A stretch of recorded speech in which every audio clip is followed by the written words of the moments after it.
One of the things that gives me high confidence when I'm steelhead fishing is knowing I'm using the right line for the job. After all, it's my only connection from my rod to the fish.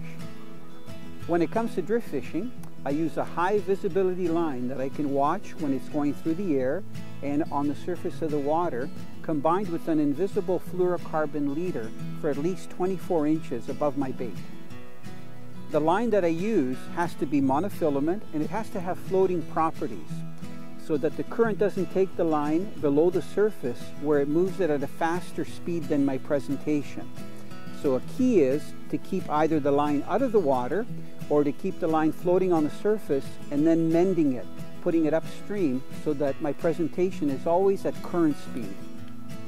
Steelhead have very keen senses, and especially in clear water, making a natural presentation is the key to getting a fish to take your bait.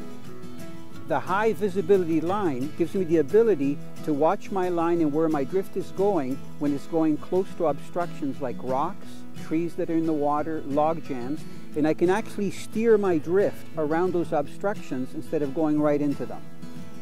The Suffolk Siege line is very supple, even with very cold air and water temperature, and it remains that way while I'm fishing. That makes for better casting and much better drifting presentation when it's going with the current. The Suffolk line is strong and gives me the maximum performance when I'm tying knots, which means there's no weak links in my connection.